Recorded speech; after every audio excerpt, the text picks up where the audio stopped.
धन धन सद्गुरु तेरा ही आसरा। मैं संजीव झा इंसान। दोस्त मैं ये बता दूं कि मैं फेथ वर्सेस वर्डिक्ट से जुड़ने से पहले मेरा राह क्या था। मैं डेरे से 2002 में जुड़ा और जैसे नामदान लेने के बाद रूटीन वर्क से डेरा आना, पिताजी के सत्संग सुनना, जितने भी सेवा कार्य आए उसमें चलना, चाहे वो सफाई अभियान हो, चाहे वो प्लांटेशन का प्रोग्राम हो, ब्लड डोनेशन हो, सब में भाग लेना। और उसके साथ साथ अपने दिल्ली के जो पालम ब्लॉक है उसके नाम चर्चे में रेगुलर जाना, हर ब्लॉक के नाम चर्चे में जाना। कुछ दिन के बाद भंगीदास की जिम्मेदारी भी मिली, उस जिम्मेदारी को भी निभाया, 7 मेंबर की जिम्मेदारी को भी निभाया। साथ साथ में 2008 को सच कहूं मैं पत्रकारिता भी ज्वाइन की और रेगुलर लिखता भी रहा।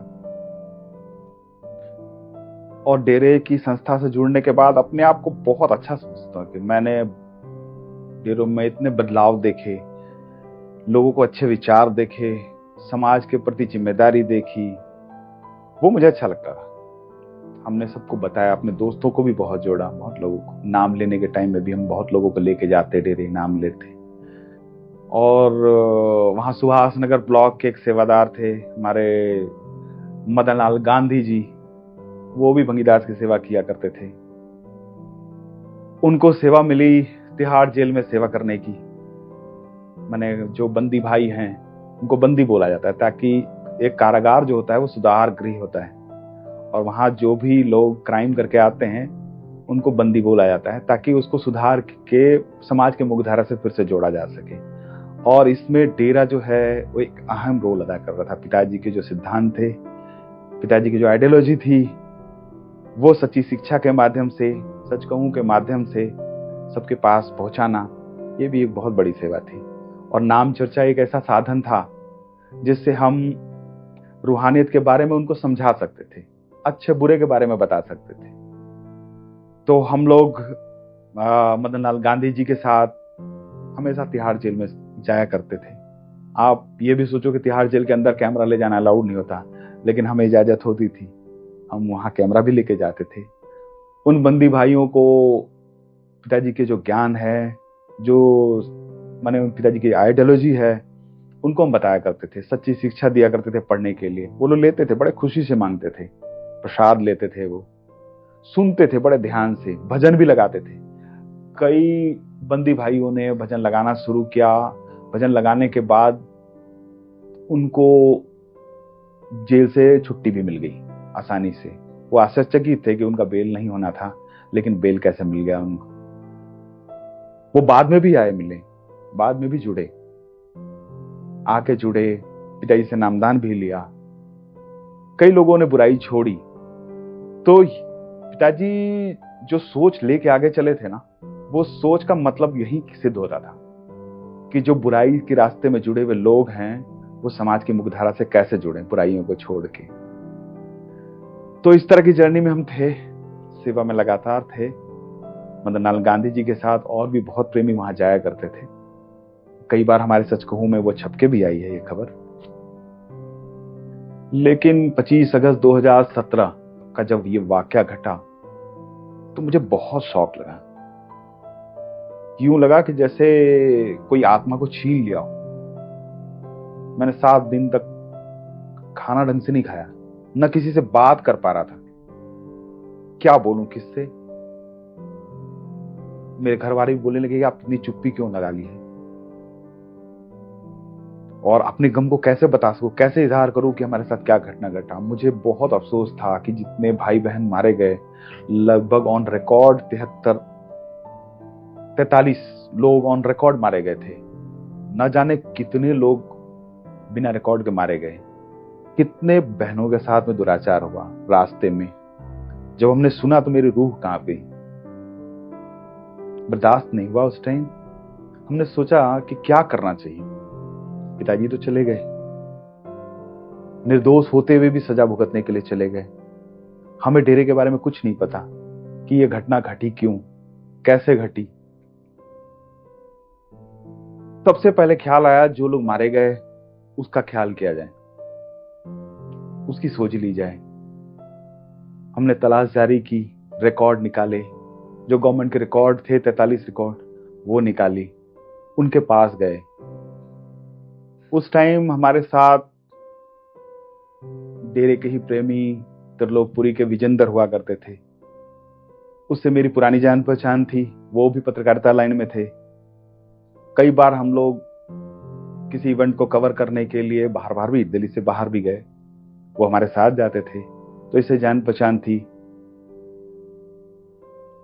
हम लोगों ने पहले निर्णय लिया कि हमें उनके पास जाना चाहिए, जो लोग मारे गए हैं उनको संवेदना व्यक्त करनी चाहिए, उनका हालचाल पूछना चाहिए, उनके दुख को बांटना चाहिए। जिंद में भी गए, जिनमें 2 भाई जय भगवान जो ब्रदर्स हैं वो मारे गए थे एक साथ गोली के शिकार, उनके माँ बाप से भी मिले। हम उनसे ये नहीं बताया कि हम डेरे के प्रेमी हैं। उस टाइम माहौल बहुत खराब था, गांव वाले डेरा का विरोध कर रहे थे, वो परिवार भी विरोध को झेल रहा था। जब उनके घर पहुंचे तो वहां भी लोग इकट्ठे थे। हमने उनको बताया कि हम उनके बेटे के दोस्त हैं, क्योंकि जय भगवान और उनके भाई जो थे वो दोनों ड्राइवर का काम करते थे। तो हमने उनको बताया कि भाई हम गुड़गांव से उनको जानते हैं, हम उनसे मिलने, हमें जब उनके बारे में पता लगा तो हम उनसे मिलने आए। तो उनको लगा कि पहली बार कोई मिलने आया है उनका दोस्त। मैंने उनके सारे डिटेल लिए, उनके पासबुक, अकाउंट नंबर, उनका मैंने जो पोस्टमार्टम की रिपोर्ट, जो नेसेसरी चीज थे। उनके बुजुर्ग माता पिता थे, दोनों बूढ़े थे, लगभग 70 साल के होंगे। दोनों भाइयों के, जय भगवान और दोनों भाई जो थे, दोनों की विधवा जो उनकी वाइफ थी, 2 बच्चों थे दोनों के। तो उन लोगों से सारा डिटेल लिया, उनके घर के हालात की जायजा लिया कि उनका आमदनी का स्रोत क्या है। तो मुझे देखकर लगा कि उनके घर में आमदनी का स्रोत भी दोनों भाई ही थे। तब हम लोगों ने सोचा कि कैसे इनको सहायता पहुंचाई जाए। फिर हम लोगों ने पब्लिक प्लेटफॉर्म पे सोशल मीडिया के माध्यम से उनका बैंक अकाउंट डाला, उसमें लोगों से मदद पहुंचाई। जब हम वहां से निकल रहे थे तो लास्ट में सहा नहीं गया, लोग ताने मार रहे थे उनको डेरे के नाम से। बाद में मैंने उनके फादर को बोला कि मैं डेरा का प्रेमी हूं और एक प्रेमी होने के नाते आपका हालचाल पूछने आया हूं। तो मेरी आवाज को सुनकर जैसे अपनापन महसूस होता है ना उन्हें, वो वैसा लगा उनको, उनके माता पिता को। वो रो पड़े और रो कर उन्होंने अपना जो दुखड़ा है हमारे सामने बयान किया। वो एक ही शब्द बोले कि भाई जी, पिताजी कब आएंगे। मैंने सोचो, उनके 2 बेटे खो जाने के बाद भी उनके मन में यह था कि उसके पिताजी कब आएंगे। तो हम लोगों ने सांत्वना दिया उनको। हमने बोला कि आपको कोई भी परेशानी हो आप हमें याद करें, हमारा फोन नंबर लें। उसके बाद हम अगर सोशल मीडिया में उनका डिटेल लोगों को बताए, लोगों ने मदद भी पहुंचाई। फिर उसके बाद हमने डेरा के मैनेजमेंट को भी बताया। इस तरह से हमारी जर्नी शुरू हुई। हम हर लोगों के पास गए, जो जहां तक हम पहुंच सकते थे हम वहां तक गए। चाहे रतिया का प्रेमी था जो गोली का शिकार था, वो सिरसा में, उनसे भी, उनके घर वाले से मिले। और भी जो मलोट के थे, प्रेमी मारे गए थे, उनके परिवार वालों से मिले, उनके माता पिता से मिले, उनको सांत्वना दी। इस तरह से जहां जहां मिल सकते थे, जहां जहां मदद पहुंचा सकते थे, उनको मदद पहुंचाने की कोशिश की। कुछ लोग दिल्ली के जो प्रेमी थे वो पंचकुला दंगा के केस में जेल में बंद हो गए, उनके लिए बेल जुटाने का भी काम किया। जगह जगह हम लोगों ने पैरवी लगाने की कोशिश की, जान पहचान के वकीलों से संपर्क किया, किसी तरह से कुछ लोगों का बेल कराया भी हमने। आप विश्वास नहीं करोगे उस टाइम अपनों ने कितना धोखा दिया है। उस टाइम 45 मेंबर जो हमारे दिल्ली के थे, उन लोगों ने अपने दरवाजे बंद कर लिए, जबकि वो बेल बॉन्ड दे सकते थे। उनके पास साधन थे, उनके रजिस्ट्री जमीन थी। लेकिन पता है उनको बेल देने वाले कौन आगे आए? एक रिक्शा चलाने वाला, जो ऑटो रिक्शा चलाता था, वो सामने आया कि हम देंगे। उसमें मानवता थी, लेकिन जो डेरे के जिम्मेदार थे उनके अंदर मानवता नहीं थी। उन्होंने अपने गेट बंद कर लिए, उन्होंने सुनने से मना कर दिया। खैर हमने सदगुरु का नाम लेके उसको आगे गया, जबकि कोर्ट में यह था कि बेल बॉन्ड में जमीन के कागज देने होंगे, लेकिन सदगुरु की कृपा, जज साहब ने वो कबूल कर लिया और उसे मिल गए। उसके बाद हम लोगों ने इस मुहिम को आगे बढ़ाया। उस बीच में मीडिया में उतर करके संदीप मिश्रा आए। संदीप मिश्रा ने डेरा का पक्ष रखा, जिस तरह से रख सकता था उसने रखा। दूसरी तरफ कोई मीडिया हमारे बारे में सही दिखा नहीं रही थी, सब गन बक रहे थे, 40 दिनों तक गन बक रहे थे। मैं एक कंपनी में काम करता था, मैं डिजाइनर था। मेरे पास बैठे लोग जब डेरे के नाम से अनाप शनाप बोलते थे तो मुझे बर्दाश्त नहीं हुआ। वो टीवी न्यूज लगा रखे थे, मैंने उनसे रिक्वेस्ट किया कि आप टीवी का बंद कर दें न्यूज को, मुझसे देखा नहीं जाएगा। उन्होंने बोला कि मैं बंद नहीं कर सकता।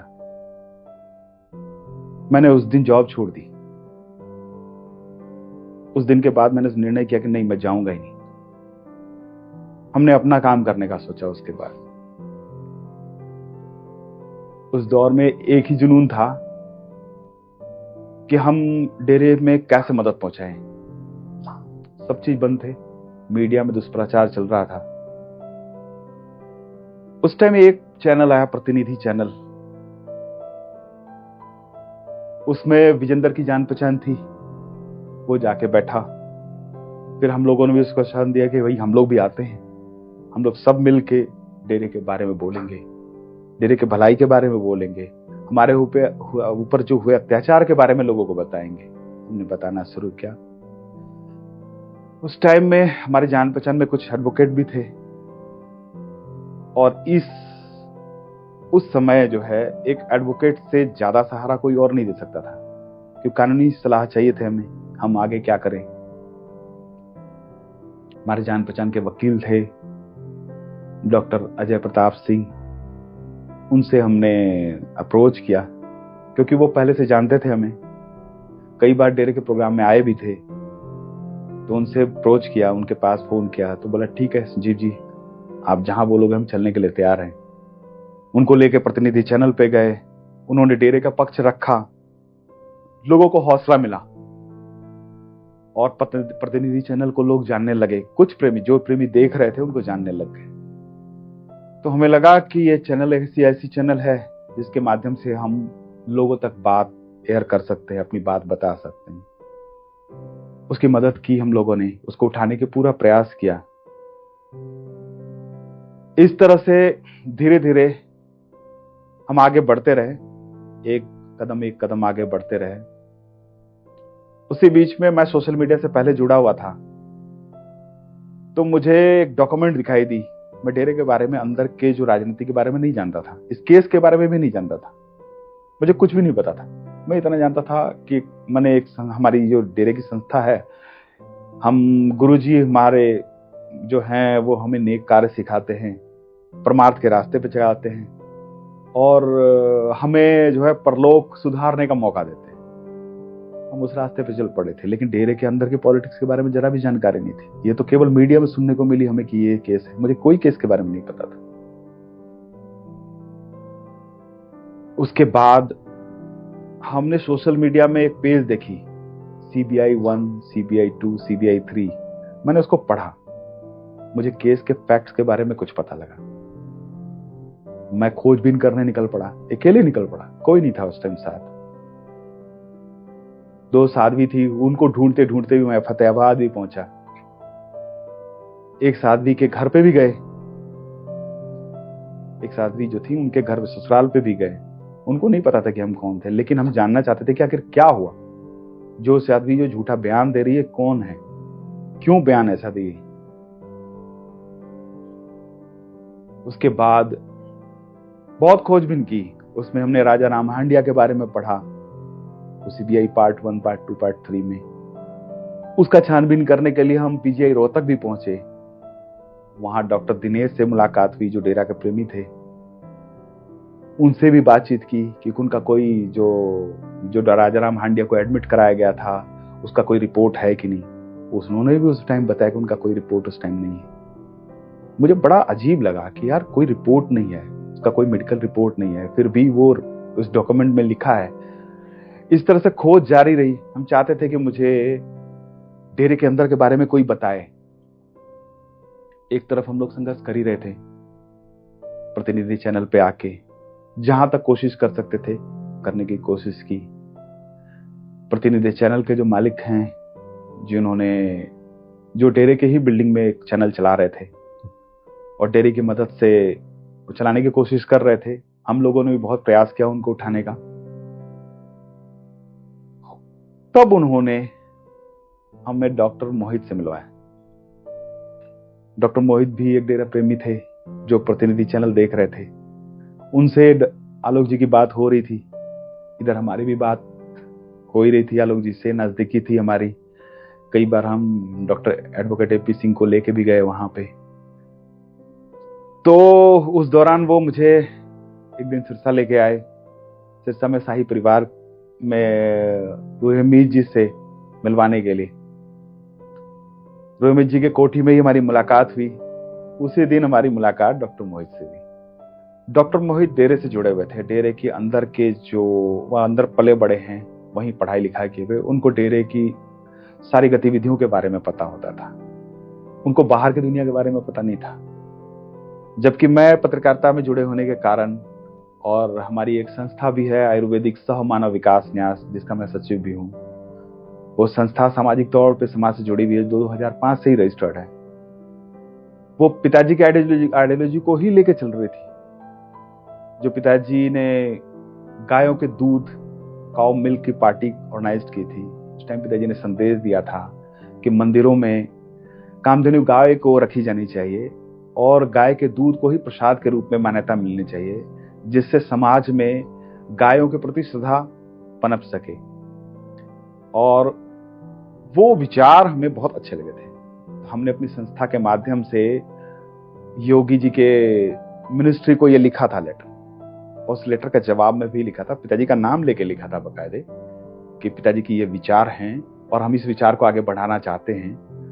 तो मंत्रालय से हमें जवाब भी मिले थे, वो अभी भी मौजूद है मेरे पास में। उन्होंने लिखा था कि पिताजी के इस कार्य को कि ये देश हित में है। तो बाहर की दुनिया से हम जुड़े हुए थे, समाज की दुनिया से जुड़े हुए थे। हमें समाज में क्या चल रहा है, कैसे चलाना है, वो हमें पता था। हमें जरूरत थी कि डेरे के अंदर के लोगों को समझने की, डेरे अंदर में क्या पॉलिटिक्स चल रही है, क्या चल रहा है, इस केस में क्या चल रहा है, वो हमें जानकारी चाहिए थी। हमें डेरे के अंदर के लोग की जरूरत थी। और डॉक्टर मोहित एक ऐसे व्यक्ति थे जिनको डेरे के अंदर की नॉलेज थी, और डॉक्टर मोहित को हमारे जैसे लोगों की जरूरत थी जो हम समाज के मुख्यधारा से जुड़े हुए थे, जिससे हमारे समाज में जान पहचान थी।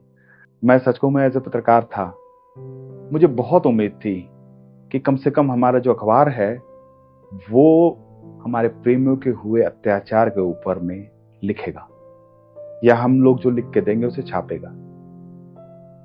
पिताजी की सच्चाई के बारे में बात को लिखेगा, लेकिन उन लोगों ने नहीं लिखा। बहुत निराशा हुई, बहुत निराशा हुई। हम लोगों ने कई बार बोला, लेकिन उन्होंने किसी भी प्रेमी के बारे में संवेदना तक व्यक्त नहीं की। मैं आपको याद दिलाना चाहूंगा, हम लोग कुछ लोग ही थे जो दिल्ली में जो प्रेमी मारे गए थे पंचकुला में, उनको श्रद्धांजलि देने के लिए इकट्ठे हुए थे। संदीप मिश्रा भी हम लोग के साथ ही था। वहां पुलिस का बहुत बड़ा घेरा लगा था, फिर भी हम लोगों ने श्रद्धांजलि देने के लिए उनको श्रद्धांजलि दी। कोई कुछ नहीं हुआ। जो डेरा की मैनेजमेंट ने संगत को मना कर दिया था वहां जाने से, क्या कारण था? अरे वो हमारे भाई तो थे जो मारे गए थे। बुजुर्ग माताएं थी जो हमारी माता के समान थी, उनको हम श्रद्धांजलि देने गए थे। उन्होंने इतनी भी जहमत नहीं उठाई कि उनको श्रद्धांजलि, उनको फोन करना तो दूर की बात है। उस दौरान जब हम शाही परिवार के बीच में पहुंचे, तब हमने इस बात को रखा, रोहिमीत जी के सामने ये बात रखा। तब जाके माताजी ने संज्ञान लिया, और जो परिवार के बच्चे खोए थे उनको सहायता राशि प्रदान की गई, ये हमें जानकारी मिली थी। लेकिन दुर्भाग्य की बात, ये क्या कहने में भी शर्म आता है कि डेरे के जो जिम्मेदारों ने, मैं जयवान और ब्रदर्स की बात कर रहा हूं, उनकी बेवाओं से जो 4 लाख रुपए की राशि शाही परिवार की तरफ से उनको मिली थी, वो भी इन्होंने वापस ले लिया और आज तक रिटर्न नहीं किए। जो साथ संगत उनको मदद करती है ना, 5,000 रुपए की मास तौर पे जो राशन गरीब परिवार को दिया जाता है, उनको बोला गया तुम्हें राशन 5,000 रुपए के तो मिलते ही हैं। कितनी शर्म की बात है। अगर सुनो, साथ संगत जी अगर सुन रहे हो ना कोई भी, तो उनको शर्म आ जाएगी ऐसे माने डेरा के जो जिम्मेदारों के ऊपर में। बहुत दुख हुआ था हमें इस बात पे जब उन्होंने ये बयान दिया था। उन्होंने खुद मुझे बताया था जब जय भगवान के फादर मारे गए थे, तब उनका इंफॉर्मेशन मैंने बहन शोभा को दिया था। उन्होंने बोला था भैया मैं कुछ भिजवा देती। मैंने बोला था आप किसी भी तरह से उनके पास मदद पहुंचाइए, उनको मदद की अति आवश्यकता है, उनके घर में कमाने वाला कोई नहीं। जब डेरा का वाकया हुआ उस टाइम में हमने बहुत सारे एडवोकेट से मुलाकात की और बड़े बड़े एडवोकेट से, जो इंडिया के नामी ग्रामी एडवोकेट थे। उन्होंने जब केस को सुना तो उन्होंने बोला कि हम डेरे के केस को फ्री में लड़ने के लिए तैयार हैं। उस समय मैं वकालतनामा लेके एडम ब्लॉक में भी गया था बहन शोभा को देने के लिए। बहन शोभा को दिया भी था वकालतनामा कि आप इस पे साइन करा के दें। डेरा की मैनेजमेंट जो थी, जो जिम्मेदारों के द्वारा ब्लॉकों में आकर के ये बोल रही थी कि हमें मेरे पिताजी के केस के पैरवी के लिए इतने पैसे चाहिए, इतने हेयरिंग के लिए इतने पैसे चाहिए। लेकिन हमने जब बात की वकीलों से तो उन्होंने फ्री में लड़ने के लिए केस तैयार किया और हमने बहन शोभा को वकालतनामा जाके दिया था कि आप कृपया इस पे साइन करके दें, साइन करवा के दें। आपको कोई पैसे खर्च करने की जरूरत नहीं है। इस केस को लड़ने के लिए जो भी पैसे के खर्च होंगे वो हम लोग उठाएंगे। हम लोगों ने इतना तक बोला था। उन्होंने आश्वासन दिया कि मैं बात करती हूं और कुछ घंटे के बाद बात करने के बाद भी कि नहीं जी हम इस पे साइन नहीं हो सकता। बहुत निराशा हुई उस बात पे। उस टाइम विजेंद्र हमारे साथ हुआ करते थे। गेट डेरे में तब ताला लगा हुआ करता था, तब हम जाते थे डेरे में। तो ये वाकया रहा। तब हम लोगों ने, जब हमारी मोहित जी से मुलाकात हुई, तब हम लोगों ने निर्णय किया कि इस केस को फाइट करने के लिए हमें अलग से काम करना पड़ेगा। डेरे की मैनेजमेंट कोई भी काम इस काम को नहीं करेगी क्योंकि उन्होंने मना कर दिया है। फिर उसके बाद हम लोगों ने स्टार्ट की ये जर्नी फेथ वर्सेस वर्डिक्ट की। हमें लगा कि हमें कोई ऐसे मंच की जरूरत है जहां हम इन्वेस्टिगेशन के साथ साथ साथ संगत तक ये बात को पहुंचा सकें। तब हम उन लोगों ने ये जर्नी फेथ वर्सेस वर्डिक्ट की नींव रखी। उसके बाद धीरे धीरे लोग जुड़ते गए, बहुत सी इन्वेस्टिगेशन करते रहे। तो काफी लोग हम लोगों से जुड़ते रहे, सोशल मीडिया पे हम लोग लिख रहे थे। इसी बीच में बहन वीरपाल बहन जी का हमारे पास कॉल आया। शायद वो माने दुग्गल थे, जो गायक थे, शायद सुना भी होगा उनको आपने। वो दुग्गल जी ने उनको मेरा पता दिया कि जो पिताजी के केस के बारे में जो लोग कुछ करने की कोशिश कर रहे हैं, वो ये टीम है जो फेथ वर्सेस वर्डिक्ट टीम है इनका नाम। तब वीरपाल बहन जी ने हमसे संपर्क किया और हमसे आके दिल्ली मिली। उस टाइम मोहित जी भी वीरपाल बहन जी को नहीं जानते थे। फिर हमने मैंने वीरपाल बहन जी का इंट्रोडक्शन मोहित जी से करवाया। बहन वीरपाल डेरे की जो व्यवस्था है उससे काफी समय से जुड़ी हुई थी। वो उनकी राजनीतिक व्यवस्था के बारे में भी जानती थी क्योंकि उनके कई कार्यक्रमों में वो प्रमुख हिस्सा निभा चुकी थी और उनके माने उनकी सेवा जो थी वो डेरे में अहम तौर पे जो मैनेजमेंट से रिलेटेड थी। तो हमें भी चाहिए था कि बहनों के साइड से भी कोई बहन ऐसी हो जो राजनीतिक पहलू को भी समझती हो और डेरे के पहलू को भी समझती हो। तो इस तरह से हम लोग का ये ग्रुप का गठन हुआ और धीरे धीरे ग्रुप जो है आगे बढ़ती गई और कारवां आगे बढ़ता गया।